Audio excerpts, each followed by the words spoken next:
Hello friends, welcome to PB web solutions. कैसे हैं आप सब फ्रेंड्स? अगर आप में से कोई चैनल पे पहली बार आए हो तो सब्सक्राइब ज़रूर कर देना और बेल नोटिफिकेशन आइकन दबा देना ताकि आने वाली जितनी भी ट्यूटोरियल्स है उसका अपडेट आपको मिलता रहे। फ्रेंड्स, आज का जो ट्यूटोरियल है ये बहुत ही ज़बरदस्त है ट्यूटोरियल और यूनिक है, क्योंकि ऐसा ट्यूटोरियल यूट्यूब में आपको शायद ही कहीं पे मिल जाए। तो ध्यान से देखना, बहुत ही इम्पोर्टेंट है और बहुत ही आसान तरीके से बताऊंगा। तो फ्रेंड्स, हो सकता है मैं ये मेरा पीएचपी का आखिरी ट्यूटोरियल हो। अ, इसके बाद मैं दूसरा कुछ स्टार्ट करने वाला हूँ, रिएक्ट ऐसा कुछ। तो मेरा जितना भी ट्यूटोरियल है चैनल पे आपने देखा होगा, स्पेसिफिक वीडियोस तो है, जैसे कि लारावेल का प्लेलिस्ट मिल जाएगा, जावास्क्रिप्ट का मिल जाएगा, जेक्वेरी का मिल जाएगा, पीएचपी का मिल जाएगा। लेकिन मेरा जो जितने भी ट्यूटोरियल है ना, इस फिल्टर ट्यूटोरियल है।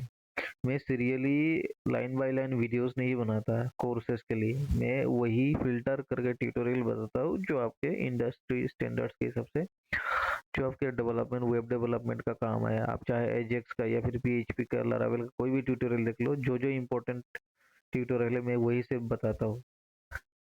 शुरू से ऐसे मतलब अननेसेसरी, मतलब एक के बाद एक वीडियो स्टार्टिंग से बताता नहीं, क्योंकि मुझे पता है आप लोग सब डेवलपमेंट सीख चुके हो या फिर सीख रहे हो। तो मुझे मतलब क्या है, आपको जहाँ पे दिक्कत हो रही है, जो ट्यूटोरियल जहाँ पे फंसते हो, जैसे हेलो वर्ल्ड प्रोग्राम, ये लूप दिखा के वो दिखा के प्रिंट करके वो सब तो बेकार का, मैं वो सब ट्यूटोरियल बनाता नहीं हूँ। मैं जो बनाता हूँ ताकि जो आपको काम आए, जॉब पे काम आए या फिर कोई भी डेवलपमेंट कर रहे हो वहाँ पे काम आए। आप बताइए अब, जैसे कि लारावेल में पब्लिक फोल्डर से इमेज डिस्प्ले करना, पीडीएफ डिस्प्ले करना, क्रूड ऑपरेशन, तो उसके अलावा लारावेल में है ही क्या? या फिर डेटाबेस से कैसे वैल्यू को साम करना है, वेयर क्वेरी कैसे यूज करना है, यही तो है। इससे ज्यादा और क्या है? और बीच बीच में मैंने कोई पेमेंट इंटीग्रेशन का बात कर दी तो वो अलग है। तो फ्रेंड्स, एनीवेज, सॉरी मैंने आपको बीच में डिस्टर्ब किया। तो आज का जो ट्यूटोरियल है, calculate balance from credit and debit using PHP MySQL. तो इसका मतलब है, कई बार आपने देखा होगा कुछ आपका जो बैंकिंग ऐप है, चाहे एचडीएफसी का हो, एसबीआई का हो, जब आप ट्रांजैक्शन हिस्ट्री पे जाते हैं या फिर अकाउंट स्टेटमेंट पे जाते हैं तो वहाँ पे आपको कब क्रेडिट हुआ, कब डेबिट हुआ, फिर क्रेडिट हुआ, तो आपका जो बैलेंस है, वो रनिंग जो बैलेंस है वो घटता रहता है, बढ़ता रहता है। ठीक है, यहाँ पे देखिए बैलेंस मेरा पहले 50 रुपये क्रेडिट हुआ तो बैलेंस में आ गया 50 रुपये। तो फिर यहाँ पे डेबिट हुआ 10 रुपये तो बैलेंस से कट होकर 40 रुपये आ गया, फिर डेबिट हुआ 10 रुपये, फिर कट होकर 30 रुपये आ गया। तो ये देखने में बहुत ही सीधा लग रहा है लेकिन ये आप जब करोगे आपको बहुत दिक्कत होगी और आप फिर स्टैक ओवरफ्लो, चैट जीपीटी ये सब मारते रहोगे। चैट जीपीटी से मिल जाएगा आपको, कोई बात नहीं, लेकिन आप एक बार कॉन्सेप्ट समझ लेते हो ना तो ये आपका बहुत काम आएगा। तो फ्रेंड्स, मैं आपको कोड में लेके चलता हूँ कैसे ये किया है हमने। फ्रेंड्स, ये है मेरा code, normal PHP core PHP में बनाया है, बहुत ही सिंपल कोड है। अगर आपको ये लारावेल में आपको अगर चाहिए तो कमेंट कर देना, मैं आपके लिए एक ट्यूटोरियल तैयार करूंगा। हालांकि मैं सोच रहा था ये मेरा आखिरी ट्यूटोरियल है पीएचपी का। तो फ्रेंड्स, यहाँ पे मैंने कुछ लिख रखा है समझाने के लिए आपको। तो ये मेरा कोड है। तो सबसे पहले क्या होता है, अभी मैं आपको इंसर्ट डिलीट ये एडिट करना नहीं सिखाऊंगा पीएचपी में, क्योंकि जब मैं चैनल शुरू किया था तो मैं ये सब बता चुका हूँ कैसे क्रूड ऑपरेशन पीएचपी में करते हैं, डाटाबेस कनेक्टिविटी। तो आज हम सबसे पहले क्या करेंगे, इसके लिए ना एक डाटाबेस बनाना पड़ेगा। डाटाबेस में क्या होगा, एक ट्रांजैक्शन डेट होगा, बैलेंस होगा, कॉलम बैलेंस कॉलम होगा, डेबिट कॉलम होगा और क्रेडिट कॉलम होगा, और एक आईडी ऑटो इंक्रीमेंटेड रहेगा। ठीक है, तो आप टेबल पे कैसे डाटा है, वो पहले से डाटा एग्जिस्टिंग डाटा है तो आप खुद मैन्युअली इंसर्ट कर सकते हो। ये देख लो, डाटाबेस में मेरा कुछ डाटा पड़ा हुआ है। हमें ये कैसे इंसर्ट करना अभी ये मुद्दा नहीं है, मुद्दा है कि कैसे उस डाटाबेस से हमें ये रनिंग बैलेंस शो करना है। ठीक है, तो यहाँ पे देख रहे हैं आप मेरे कुछ डाटा इंसर्टेड है ऑलरेडी। ट्रांजेक्शन डेट है, यहाँ पे डेट टाइम स्टैम्प दिखा रहा है क्योंकि शायद मेरा जो डेट है ये डेट टाइम लिया हुआ है। ठीक है, ये कोई बड़ा इशू नहीं है। तो साथ में देखिए मेरा क्रेडिट वे कॉलम है, डेबिट कॉलम है, आप वेरकर ले सकते हैं। फिर क्रिएटेड एड और अपडेटेड एड। ठीक है, क्रिएटेड और अपडेटेड एड आपको हर एक टेबल में यूज करना है और टाइम स्टैम्प इसका डिफॉल्ट सिलेक्ट करना है, क्योंकि ये बहुत जरूरी है, नहीं तो फंस जाओगे कभी। बहुत ही काम का चीज है क्रिएटेड एड और अपडेटेड एड, ये आप मैंडेटरी मान के चल लो। ठीक है, तो ये 4 कॉलम है, तो हमें क्या करना है, यहाँ पे देख रहे हैं क्रेडिट 50 रुपये हुआ है, डेबिट फिर 10 रुपये हुआ है, फिर 10 रुपये हुआ है डेबिट। तो बैलेंस तो यहाँ पे है नहीं। तो मैं जो बैलेंस दिखा रहा हूँ यहाँ पे देखिए, मेरा एक एक्स्ट्रा कॉलम है, क्रेडिट है, डेबिट है और ट्रांजेक्शन डेट भी है, लेकिन बैलेंस डेटाबेस में नहीं है। मुझे बैलेंस निकालना है कैसे, ठीक है। तो मेन टॉपिक है ये, बैलेंस कैसे निकालना है। तो बाकी सारे डेटा तो हम डाटाबेस से ले आएंगे, बैलेंस कैसे निकालेंगे तो उसी पे चर्चा करेंगे हम। तो देखिए फ्रेंड्स, ये तो यहाँ पे बैलेंस नहीं है, क्रेडिट है, डेबिट है और डेबिट है। सबसे पहले क्रेडिट हुआ है 16 तारीख को, उसके बाद फिर डेबिट हुआ है, फिर 10 रुपये का डेबिट हुआ है, ठीक है। तो ये मैंने एक टेबल बनाया माइस्क्यूएल पे, ledger table, LEDGR ledger table. तो मैं कोड पे लेके चलता हूँ। यहाँ पे एक HTML फॉर्म, सॉरी टेबल है मेरा। तो टेबल पे मैंने क्या क्या लगाया, ID, credit, debit, balance and transaction date, ठीक है। ठीक है फ्रेंड्स, उसके बाद मैंने यहाँ पे हेडिंग लिख दिया, calculate balance from credit and debit using PHP and MySQL। उसके बाद मैंने टी बॉडी के अंदर एक लूप चला दिया PHP का, PHP start and end tag के अंदर। यहाँ पे देखिए काउंट डेटा ग्रेटर देन 0। ये डेटा कहाँ से आ रहा है, डेटा अगर ग्रेटर देन 0 मतलब अगर डेटा है तो फिर उसको हम फॉर ईच लूप चला के इसको क्या करेंगे, डिस्प्ले कर देंगे। रो जितने भी रोज डेटाबेस में होंगे वो सब फेच करेंगे। तो सबसे पहले कोर PHP में फ्रेंड्स देखिए, यहाँ पे आप एक्शन कुछ लगा के और भी लिख सकते हैं। ये फाइल आप कहीं और से भी कॉल कर सकते हैं, लेकिन मैं नहीं करूँगा, हमें लॉजिक समझना है। तो मैंने PHP का कोड इधर ही लिख दिया। और यहाँ पे देखिए include DB connect. DB connect मतलब जो डाटाबेस कनेक्शन हम एस्टेब्लिश करते हैं उसका फाइल है। यहाँ पे मैंने PDO के हिसाब से कनेक्ट किया था, ठीक है। यहाँ पे इको कनेक्टेड, अगर कनेक्टेड होगा तो दिखा देगा, मेरा कनेक्टेड है ऑलरेडी। यहाँ पे देखिए डाटाबेस का नाम, सर्वर नेम, DB, पासवर्ड। यहाँ पे यूजर नेम रूट यूज करना है और पासवर्ड कुछ नहीं यूज करना है। लोकल होस्ट में आप कर रहे हो तो, और सर्वर नेम हमेशा लोकल होस्ट होगा, ठीक है। तो और कैच, ट्राई कैच का ब्लॉक लगाया हमने। फिर ये अगर एरर होगा तो कैच में ये मैसेज दे देगा, एक्सेप्शन थ्रू कर देगा, ठीक है। तो मेरा ऑलरेडी डाटाबेस कनेक्टेड है। ये अगर आपको मैं अनकमेंट करके दिखाऊँ, तो जैसे ही मैं ये पेज रिफ्रेश करूंगा, ये देखिए फ्रेंड्स, यहाँ पे कनेक्टेड दिखा रहा है, ठीक है। मतलब मेरा डाटाबेस कनेक्टेड है, काम कर रहा है, ठीक है। तो मैं इसको कमेंट कर दूंगा अभी। और मेरा टेबल कौन सा है, लेजर है। मेरा डाटाबेस क्या है, माई प्रोजेक्ट अंडरस्कोर DB। ये देखिए मेरा माई प्रोजेक्ट अंडरस्कोर DB, ठीक है फ्रेंड्स। तो मैं इसको क्लोज कर देता हूँ कमेंट करके, पहले जैसा था। मैंने कंट्रोल S कर दिया, इसको क्लोज कर दिया। अभी मेन आते हैं हमारे फाइल पे। तो फ्रेंड्स यहाँ पे मैं इसको ये कर देता हूँ, चला गया मेरा। अभी मेरा ये फाइल है। तो फ्रेंड्स मैंने इंक्लूड कर दिया, ये कनेक्शन तो हो गया, क्योंकि इसके बिना हम क्वेरी रन नहीं कर सकते, ठीक है। उसके बाद क्या करना है, हमें एक SQL वेरिएबल लेना है। उसके बाद एक क्वेरी चलानी है, select ID, transaction date, credit, debit, comma, ठीक है। अब समझो इसको, मैंने क्या किया, select ID, transaction date, credit and debit. मैंने क्या किया, ID, ट्रांजेक्शन डेट, क्रेडिट और डेबिट को मैंने क्या किया, ये डाटाबेस से ले लिया। क्या क्या लिया, ID, ट्रांजेक्शन डेट, क्रेडिट और डेबिट को, ठीक है। उसके बाद क्या क्या, कॉल ESCE, इसका मतलब क्या है, इसका मतलब मैं आपको समझा रहा हूँ। उसके अंदर ये जो फंक्शन है ना, उसके अंदर फिर हमने क्या किया, और ब्रैकेट लगाया, सिलेक्ट साम क्रेडिट, ठीक है। साम क्रेडिट मतलब ये पूरा का पूरा जो क्रेडिट कॉलम है, मान लो यहाँ पे क्रेडिट का वैल्यू नहीं है, फिर भी हमें इस क्रेडिट कॉलम में जितना भी वैल्यू है उसको साम करना है। इसको कहते हैं साम क्रेडिट। साम फंक्शन क्या करता है, कोई भी कॉलम का पूरा साम निकाल लेता है। तो साम क्रेडिट फ्रॉम कौन सा table, ledger table, b where b dot id less than equal a dot id। तो हमें कैसे ले लेना है, टेबल का ऑब्जेक्ट रेफरेंस वेरिएबल ले लेना है b, लेजर टेबल का एक ऑब्जेक्ट वेयर b, उसी ऑब्जेक्ट रेफरेंस वेरिएबल से b dot id less then a dot id। अभी a क्या है,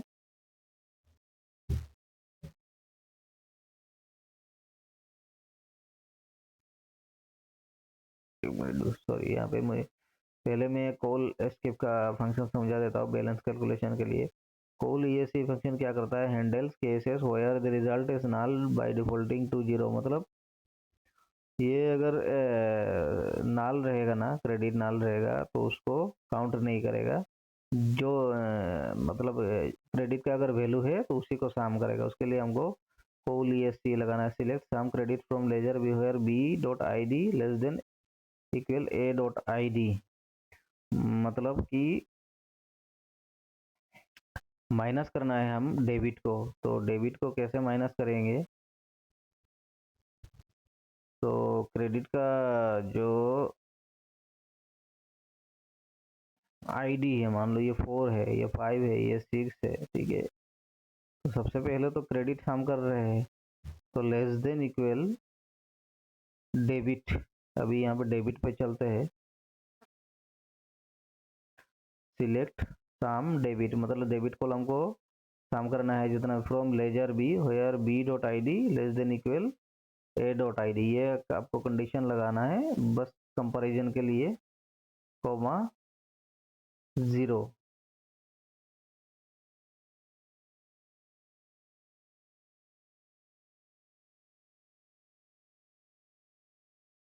मतलब क्रेडिट का साम से डेबिट का साम अगर माइनस कर दोगे तो बैलेंस निकल जाएगा, ठीक है। जैसे कि यहाँ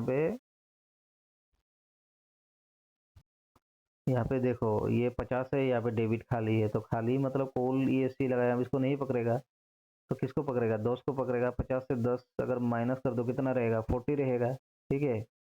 तो 40, अभी देखो यहाँ पे डेबिट खाली है, यहाँ पे डेबिट नेक्स्ट कहाँ पे है? 5 नंबर रो पे है, मतलब 5 नंबर आईडी पे। तो ये डेबिट वाला क्या हो गया? ए हो गया। तो और ये क्रेडिट वाला आईडी क्या हो गया? 4 हो गया, मतलब 4 लेस देन 5, इसी को कह रहा है यहाँ पे, ठीक है। Select sum credit from ledger B where B dot I D less than equal A dot I D. A क्या है? Select sum debit from ledger B, मतलब जो भी डेबिट निकलेगा उसको क्रेडिट से माइनस करना है, where B dot I D less than equal A dot I D. मतलब मैं समझाता हूँ आपको, कंफ्यूज मत होना, तो बहुत ही सिंपल कंडीशन है। मान लो 50 का आईडी 4 है और जहाँ पे डेबिट कहाँ पे है? 10 पे, ठीक है। 10 का आईडी क्या है? 5 है। यही कह रहा है मतलब कि 4 लेस देन 5 है कि नहीं है? यस, ठीक है, उसी को कह रहे हैं। और उसके माइनस हो गया तो उसका माइनस जो निकलेगा वो ब्रैकेट कंप्लीट हो गया, और एक जीरो पैरामीटर ले लेंगे एस। जो भी रिजल्ट आएगा उसको क्या लेंगे? एस बैलेंस, मतलब जो भी रिजल्ट हुआ वो बैलेंस वेरिएबल में सेव हो जाएगा। फ्रॉम कौन सा टेबल से?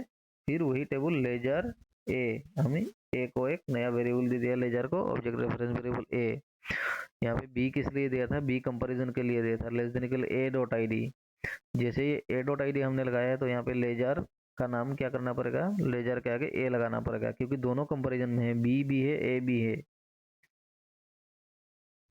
समझ रहे हैं ना? तो 50 से 10 माइनस होगा तो क्या होगा? लेस देन, यहाँ पे देखिए लेस देन इक्वल है, ठीक है। इक्वल मतलब यहाँ पे देखिए less than equal A dot I D. क्यों इक्वल दिया है? तो यहाँ पे मान लीजिए 10, 10 कहाँ पे है? सेकंड रो में है, तो 4 लेस देन 5 है। और अगर यहाँ पे रहता तो क्या होता? तब तो दोनों का इक्वल इक्वल हो जाता ना, 4 4 दोनों का इक्वल होता तो क्या होता? तो 4 4 लेस देन इक्वल 4, मतलब क्या है? ये भी तो वैलिड है, ठीक है। तो इसीलिए ये कंडीशन लगाया गया है, उसी हिसाब से ये माइनस करता जाएगा। फिर देखिए 50 से 10 माइनस हुआ तो कितना हुआ? 40 हो गया। 50 से 10 माइनस हो गया तो क्या होगा? 50 माइनस 40 इजिकल टू कितना हुआ? Sorry 50 minus 10 equal to 40। ठीक उसी तरह क्या होगा? 40 बैलेंस में रह गया, 40 फिर माइनस, अभी 50 से 10 माइनस होगा, 40 रह गया। अभी फिर 10 डेबिट हुआ है, ये इसका आईडी क्या है? 6 है, मतलब 5 लेस देन इक्वल 6। ये भी तो हो सकता है ना। 40 माइनस 10 इजिकल टू कितना है? बोलो। 30, ठीक है। तो इस केस में क्या होगा? 5 लेस देन इक्वल 6। ये वेरीफाई करता है कि नहीं? यस, ठीक है। तो फ्रेंड्स यही था लॉजिक। तो मैं यहाँ पे चलता हूँ। ये देखिए 50 रुपये क्रेडिट हुआ है, फिर डेबिट हुआ है 10 रुपये, तो 50 से 10 गया, 40 आ गया, फिर 40 से ये 10 गया, कितना हुआ 30 आ गया। ठीक है फ्रेंड्स, तो इसी को मैं समझा रहा था यहाँ पे। ठीक है, तो क्या करते हैं यहाँ पे, ऑलरेडी मैंने लिख दिया है, this balance calculation uses two sub queries, sum credit up to and including the current row. Including the current row मतलब पूरा का पूरा क्रेडिट का साम करेगा, जितना भी वैल्यू होगा, जहां से स्टार्ट हुआ है आईडी 4 से स्टार्ट लेकर जितना भी रो होगा उतना सारा साम कर लेगा, उसको कह रहे हैं sum credit up to and including the current row. Sum debit मतलब ठीक वैसे ही and including the current row, सारा का सारा डेबिट वैल्यू साम करेगा, फिर subtracting this two values gives the current balance for each transaction up to that row. ठीक है फ्रेंड्स, तो पूरा का पूरा जो हमारा ये यहाँ पे जो मैंने समझाया, sum of credit minus sum of debit is equal to, ये क्या है, रनिंग बैलेंस है।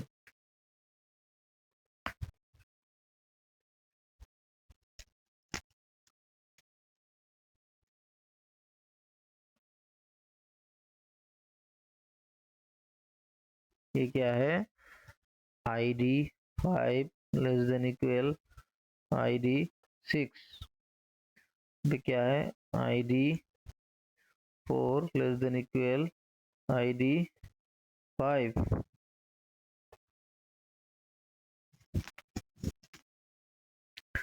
तो फ्रेंड्स ये यहाँ पे रनिंग बैलेंस ये हुआ, तो ये क्या होगा, ये भी रनिंग बैलेंस होगा। ठीक है फ्रेंड्स, समझ रहे हैं ना, तो ये मैं लिख देता हूँ, तो ये क्या होगा, 50 क्या होगा, क्रेडिट सम माइनस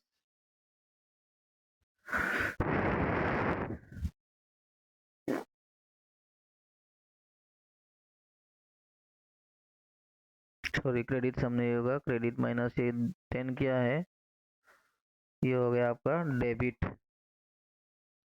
ठीक है, ठीक उसी तरह 40 क्या होगा, क्रेडिट माइनस 10 क्या होगा, डेबिट। तो ये जो रह गया ये क्या है, रनिंग बैलेंस है।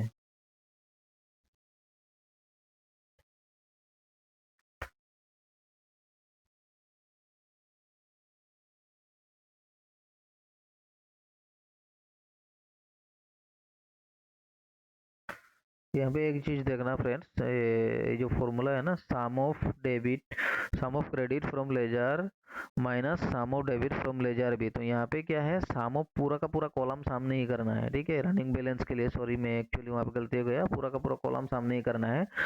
कौन कौन सा क्रेडिट का कौन सा कॉलम साम करना है और डेबिट का कौन सा कॉलम साम करना है, क्रेडिट का वही कॉलम साम करना है जो लेस देन, डेबिट का जहाँ पे वैल्यू है उसका आईडी जो है 5, 4 लेस देन 5, 4 लेस देन 5 तक सिर्फ ये दोनों का क्रेडिट साम करना है और डेबिट का ही उसी कंडीशन में साम करना है। तो 10 प्लस 0 कितना, वो 10 हो गया, 50 प्लस 0 कितना, 50, तो 50 माइनस 10 40। ठीक है, तो यही सेटिस्फाई करता है ये रनिंग बैलेंस। फिर आ गया 40 क्रेडिट, 40 के से रनिंग बैलेंस आ गया 40, 40 से फिर ये 10, डेबिट वाला आईडी क्या है 6 है, रनिंग बैलेंस कहाँ पे जमा हो गया 5 में, तो 5 लेस देन इक्वल 6, तो ये सेटिस्फाई कर रहा है, इसलिए 40 माइनस 10 इक्वल 30 क्या हो गया, ये रनिंग बैलेंस हो गया। ठीक है फ्रेंड्स, ये क्या है, sum credit, sum credit where ID 4 less than equal ID 5। ठीक है, ये हो गया सम क्रेडिट, और इसमें क्या 40 क्या है, 40 क्या है, 40 भी सम क्रेडिट है।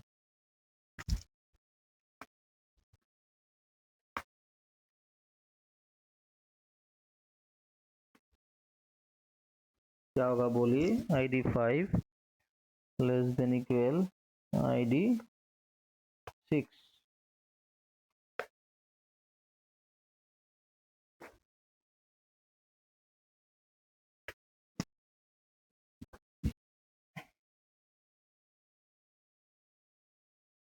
तो डेबिट पे भी वही लगा सकते हैं। तो फ्रेंड्स ये कंसेप्ट ज़्यादा टफ नहीं है, आप वीडियो को एक दो बार देखेंगे तो ये समझ जाएंगे, बहुत ही इंटरेस्टिंग है फ्रेंड्स। तो फ्रेंड्स आपको समझ में आ गया होगा, कोई अगर दिक्कत है तो आप कमेंट कर सकते हैं या फिर मेरे से पर्सनली ईमेल भी कर सकते हैं। तो फ्रेंड्स यहाँ पे देखिए ये क्रेडिट का साम उतना ही होगा, जो अगला जो आईडी है सिर्फ वहाँ तक होगा, ठीक है, क्योंकि कंडीशन लगाया है, नहीं तो ये गड़बड़ हो जाएगा ना, रनिंग बैलेंस नहीं निकलेगा। अगर हम पूरा का पूरा क्रेडिट का साम कर देते हैं और डेबिट का साम करके माइनस करते हैं तो क्या होगा, ये हो गया total running balance. Row wise running balance मतलब ट्रांजेक्शन वाइज रनिंग बैलेंस नहीं होगा, जैसे कि आपका ऐप में दिखता है, ठीक है। जैसे कि यहाँ पे टोटल क्रेडिट है कितना, टोटल डेबिट कितना है 20, तो 50 माइनस 20 क्या है 30, तो टोटल करेंगे तो 30 हो जाएगा। ये हम टोटल नहीं निकाल रहे, हम क्या निकाल रहे हैं, रनिंग बैलेंस, ठीक है फ्रेंड्स। तो फ्रेंड्स ये था आज का, ओ सॉरी फ्रेंड्स, उसके बाद में बाद में कैसे डिस्प्ले करते हैं उसको तो नहीं देखे। फिर हम हमारा जो ये क्वेरी एग्जीक्यूट होगा, क्वेरी एग्जीक्यूट होने के बाद हम क्या करेंगे, जो हमारा कनेक्शन वेरिएबल है उससे प्रिपेयर स्टेटमेंट रन करेंगे, फिर हम उसी स्टेटमेंट वेरिएबल से एग्जीक्यूट करेंगे। तो क्वेरी एग्जीक्यूट हो गया, फिर डाटा वेरिएबल लेंगे, उसमें फेच ऑल करके एक एसोसिएट फेच, ऐसा मतलब एसोसिएट वेर के फॉर्म पे फेच करेंगे with the help of PDF PHP data object. Fetch all मतलब एक फंक्शन है जो कि सारे रोज को फेच करके डेटा ये डेटा वेरिएबल में स्टोर कर देता है, ठीक है। उसके बाद उसी डेटा को हम काउंट करेंगे, मतलब अगर रोज है ग्रेटर देन जीरो मतलब कितने रोज है, अगर रोज एक भी है दो भी है ग्रेटर देन जीरो है, तो हम क्या करेंगे, फॉर ईच लूप चला के उसको फिर प्रिंट कर देंगे। यहाँ पे की प्लस वन मतलब ये सीरियल नंबर बढ़ता रहेगा, फिर वैल्यू क्रेडिट मतलब डाटाबेस से आ गया, वैल्यू डेबिट मतलब डाटाबेस से आ गया, और वैल्यू ट्रांजेक्शन डेट भी डाटाबेस से आ गया। लेकिन ये बैलेंस कहाँ से आया, बैलेंस हमारा कहाँ से आया, ये क्वेरी में जो हमने लिखा है, ये जो फॉर्मूला एज बैलेंस, ये जो साम करके ये साम क्रेडिट, फिर उसके बाद ये माइनस ये जो साम डेबिट की है, जो यहाँ पे जो ये रनिंग बैलेंस जो मैंने समझाया है यहाँ पे, ये जो है ना रनिंग बैलेंस 40 और ये 30, ये हो गया, हमने क्या किया एज बैलेंस यहाँ पे स्टोर कर दिया, ठीक है। तो उसी को हमने क्या किया, यहाँ पे क्वेरी में जो मिला है उसी को हमने यहाँ पे वैल्यू, हमारा वैल्यू में आ गया, तो वैल्यू में आ गया तो उसी बैलेंस को हमने यहाँ पे डिस्प्ले करवा दिया, ठीक है फ्रेंड्स। तो फ्रेंड्स और फिर हमारा जो है लूप जो यहाँ पे टेबल पे डिस्प्ले हो गया। तो फ्रेंड्स आई होप आप सबको समझ में आ गया होगा। तो ये ट्यूटोरियल अपने दोस्तों के साथ शेयर कीजिए, और ये बहुत ही काम आने वाला है आपका। ये एक रनिंग बैलेंस कैसे कैलकुलेट करते हैं डेबिट क्रेडिट यूज करके। तो फ्रेंड्स यही था आज का ट्यूटोरियल, मिलते हैं अगले वीडियो पे किसी और ट्यूटोरियल के साथ। तब तक के लिए bye bye and take care, good night.